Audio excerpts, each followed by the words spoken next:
Welcome back into the GSMC Sports Podcast, as now we're going to be shifting gears to the MLB, where we saw Paul Skenes with yet another tremendous performance last night as the Pirates faced off against the St. Louis Cardinals. We got a little bit of an unexpected pitcher's duel, where on the other side, Miles Mikolas ended up putting together a really good line for himself as well.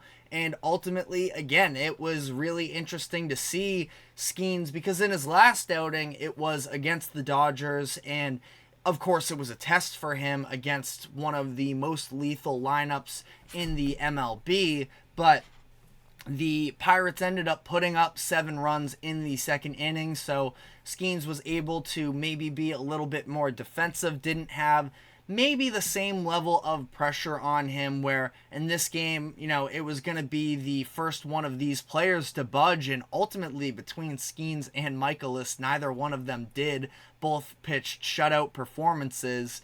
Mikolas had a no-hitter even going on through 6 innings of this game, but ultimately it was the Pirates coming out on top. We'll get into a little bit of that later, but Skenes himself has just continued to dominate through his rookie season, where his final line last night was 6 1/3 innings pitched, 0 earned runs, 8 strikeouts, 5 hits, and 0 walks allowed. This was the longest start of his MLB career up to this point, both in terms of innings pitched with that 1/3 in the 7th inning and pitches thrown. He had previously hit 100 pitches in his second start of the season versus the Cubs. This was the first time that he's pitched into the 7th inning. It was pretty short-lived for the most part.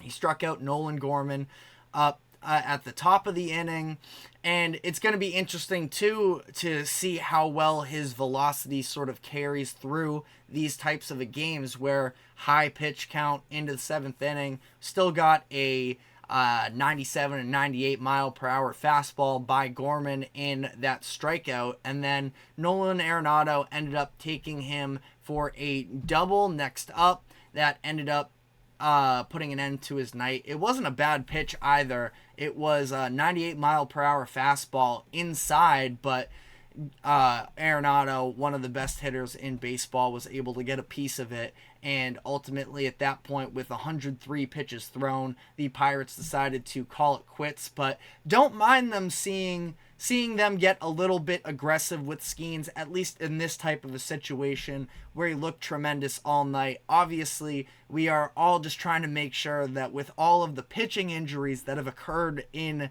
the MLB as of late, that this, appointment viewing guy coming up the ranks right now, that he is able to stay together. But he looked great last night. They end up pulling him in that 7th inning. Aroldis Chapman comes in for him and is able to get out of the inning unscathed, and Skenes ends up with that shutout performance. And it was that, so that was a little bit of trouble that he ran into there, at least, that came down to an intense ending there, where you could see Skenes nervous in the dugout himself. But the bigger danger situation was for him in the 5th inning, where he had runners on first and third with 0 outs. Him and Mikolas actually both got into these types of situations. It was Skenes in the 5th, and it was Mikolas in the 7th, and both of them were able to get out unscathed, and it was just really impressive outings from both of these pitchers. So Skenes ends up getting no decision in this game because it was 0-0 when he left, but the Pirates did win 2-1. It was the 9th inning offense of the Pirates, where Ryan Helsley, the closer for the Cardinals, really struggled in this one. It was pretty disastrous, where it was a 4-pitch walk, a single, a 4-pitch walk, bases loaded, just in the span of 10 pitches, and ultimately Pirates got 2 to go in with a couple sacrifice plays that ultimately closed this one out for the Pirates. But we have just seen Skenes be tremendous all season long, so this is really no surprise that we got another great performance from him. Through his 6 starts, he has a 2.43 ERA, 12.4 strikeouts per 9, and a .960 whip, which, of course, for those of you who may not be familiar, is the amount of base runners, essentially, per inning, where he has just been absolutely tremendous. And also, when you look at Skenes, it's interesting. Being the high velocity guy that he is, we really haven't seen the home run numbers necessarily hurt him quite in the way that you may have anticipated. Now, it's been something that has at least come up, 4 home runs through 33 and a third innings. That is, interesting to see whether or not those numbers ultimately, a lot of these solo shots, it's 1.1 home runs per 9. I think that that's something that he would definitely like to reduce at some point. He's still working in these off-speed pitches as well. When he got, we had seen him as well with the off-speed get hit maybe a little bit harder at times. That's something that he's trying to work into his game still. But obviously, when you talk about Paul Skenes, you were talking about the velocity with him, where Sarah Langs put out a tweet last night that for Skenes, he has pitched 60 pitches 100 miles per hour or greater so far this season, which is the most in the MLB through just his 6 starts. The second most 100 mile per hour pitches thrown by an individual player is Jose Soriano, who has done so 33 times. And Soriano has started 11 games,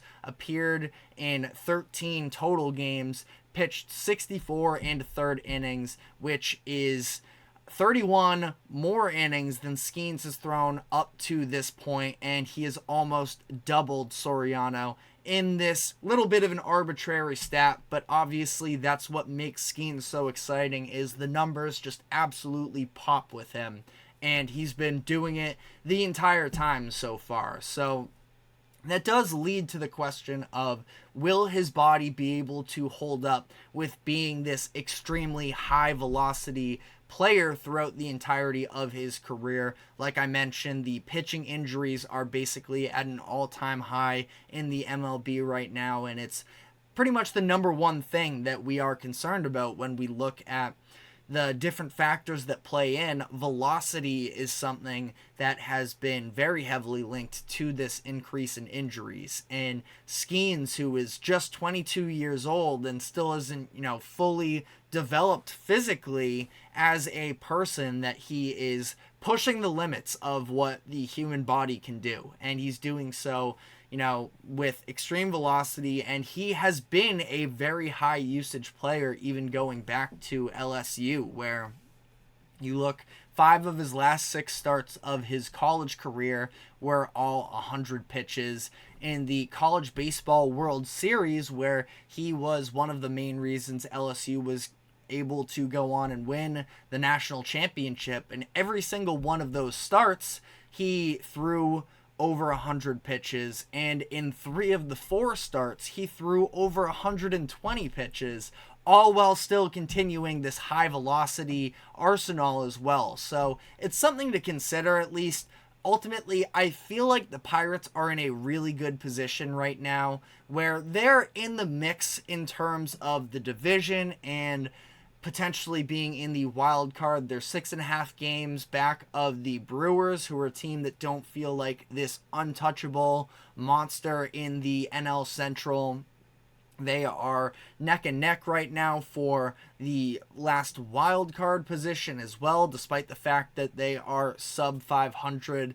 But they have all this promise, and they're in the mix, and they can be competitive, but ultimately it doesn't feel like they are a true contender just yet, which is almost the best possible position for Skenes to be in, where he's playing meaningful baseball, but at the same time, the Pirates, and this is where it's going to be on the organization to make sure that you take care of your guy, that ultimately they don't overtax Skenes and end up running into trouble there. There is no reason to rush him into anything. And obviously, there are conversations being had right now, and I know that a lot of baseball fans are defensive of it, and we are, I would say, as sports fans, a lot of the times we are a little bit hesitant to, give out these big titles and such, but Skenes has at least pitched like one of the best pitchers in the league right now, and obviously there is going to be an adjustment period where professional hitters end up learning more about him, maybe finding some cues to tee off of, but we have known that Skenes, the talent, was going to be a tremendous player for years now, and it is really encouraging that we see someone like him, emerge onto the scene almost immediately so far. And it's just going to be interesting to see how this plays out with him. Again, fingers crossed that everything works out for him, but he is in a pretty loaded rotation. Again, I know the Pirates aren't even 500 right now, but between him, Jared Jones, and Mitch Keller, there is a very bright future from the Pirates rotation. So Skenes, again, I've been calling him appointment viewing since he was called up to the MLB, and he has been able to live up to that type of a title so far. But we are going to be taking our final break of the show here, and when we come back on the other side, there were some comments made from former Patriots running back Damian Harris regarding Bill Belichick and how he may have hurt Mac Jones throughout the development process of the former first round pick. So we are going to be diving into what Harris said and whether or not he was justified in his comments. But first, our final break. Don't go anywhere. We will be right back.